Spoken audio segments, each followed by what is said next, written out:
por nós garanto-lhe que não passarão. Não passarão enquanto continuarem a destruir este país. A política não se julga apenas o que se faz, mas também o que se tenta fazer, sobretudo quando se chega a ministro, neste caso das infraestruturas.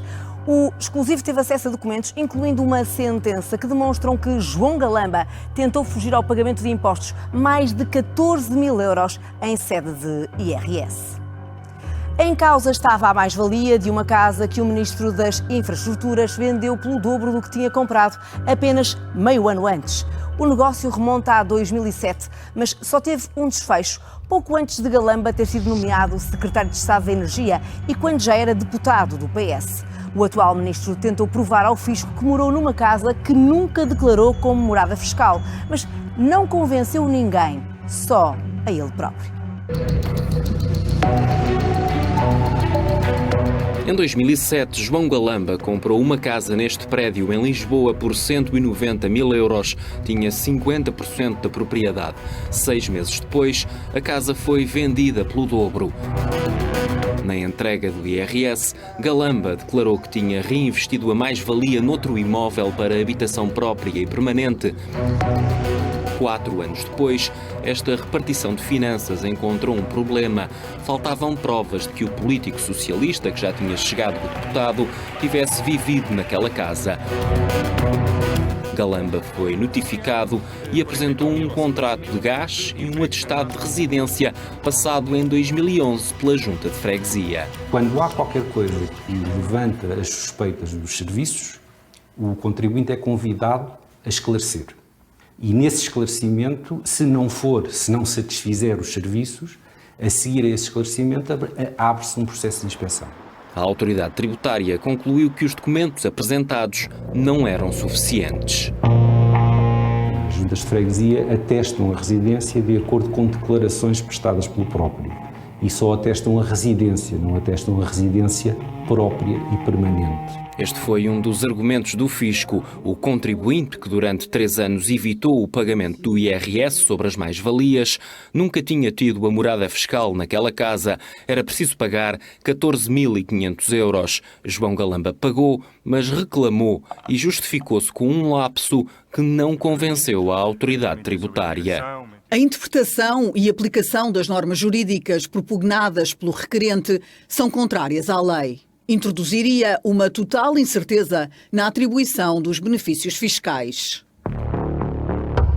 O caso chegou a um tribunal arbitral a pedido do então deputado, que em 2017 perdeu em toda a linha, ao contrário do que acontece na maioria dos casos. Aqui no escritório já tivemos vários casos desta natureza e ganhamos sempre. E não é mérito nosso. O que está na decisão é que o contribuinte tentou obter uma isenção de IRS que não lhe era permitida por lei. As provas apresentadas por João Galamba, um atestado da Junta de Freguesia e o contrato de gás, eram curtas. O que, aliás, seria normal seria a existência de outros tipos de contratos de fornecimento de bens e serviços, assim como registros de contactos com outras entidades e respectiva correspondência.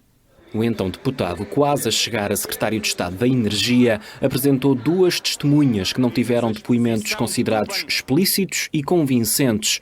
O argumento do lapso tinha vários problemas.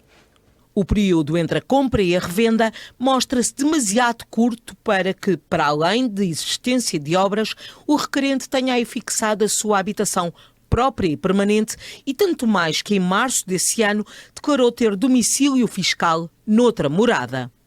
Quando comprou uma casa em janeiro na Rua Cais de Santarém, Galamba tinha como domicílio fiscal um apartamento noutra rua, também em Lisboa.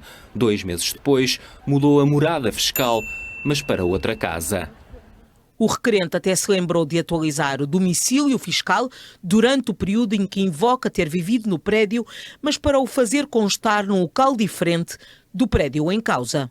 Portanto, ele no seu registro fiscal, digamos, passou de A para C sem nunca ter estado em B. Há aqui situações que, do ponto de vista lógico, são difíceis de entender, designadamente a circunstância de os compradores da habitação em causa apresentarem como sua morada a morada da habitação que estava a ser adquirida, o que não é costume.